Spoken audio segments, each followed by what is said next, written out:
اور اس پر ایمان لانا فرض ہے۔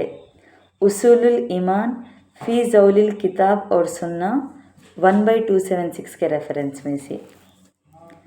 4واں حصہ ایک سنت کے بارے میں۔ خبر میں مٹی ڈالتے وقت کی دعا۔ رسول اللہ صلی اللہ علیہ وسلم کی صاحبزادی حضرت ام کلثوم رضی اللہ عنہا جب خبر میں رکھی گئیں تو آپ صلی اللہ علیہ وسلم نے یہ دعا پڑھی۔ وہ دعا کو منہا خلقناکم وفیہا نعیدکم ومنہا نخرجکم تارۃ اخری۔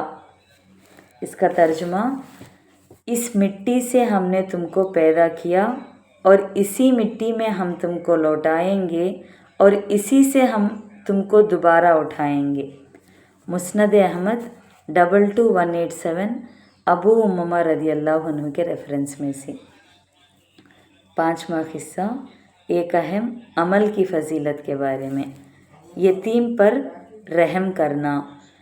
رسول اللہ صلی اللہ علیہ وسلم نے فرمایا، قسم ہے اس ذات کی جس نے مجھ کو سچا دین دے کر بھیجا ہے، اللہ تعالیٰ قیامت کے دن اس شخص کو عذاب نہ دے گا جس نے یتیم پر رحم کھایا، تو جو باپ نے سو بچے ہیں ان کو، اور اس سے نرمی کے ساتھ بات کی اور اس کی یتیمی اور بیچارگی پر ترس کھایا۔ طبرانی اوسط 8828 ابو ہریرہ رضی اللہ عنہ کے ریفرنس میں سے۔ 6واں حصہ ایک گناہ کے بارے میں، کنجوسی کرنے کے بارے میں۔ قرآن میں اللہ تعالیٰ فرماتے ہیں، جو لوگ اللہ تعالیٰ کے عطا کردہ مال اور دولت کو خرچ کرنے میں بخل کرتے ہیں تو کنجوسی کرتے ہیں، وہ بالکل اس گمان میں نہ رہے کہ ان کا یہ بخل کرنا ان کے لیے بہتر ہے، بلکہ وہ ان کے لیے بہت برا ہے۔ قیامت کے دن ان کا جمع کردہ مال اور دولت کو طوق بنا کر گلے میں پہنا دیا جائے گا، اور آسمان اور زمین کا مالک اللہ تعالیٰ ہی ہے اور اللہ تعالیٰ تمہارے اعمال سے باخبر ہے۔ سورہ آل عمران میں 180واں آیت میں ہے سو کنجوسی کرنا نہیں کر کو۔ 7واں حصہ دنیا کے بارے میں۔ نافرمانوں کے مال اور دولت کو نہ دیکھنا۔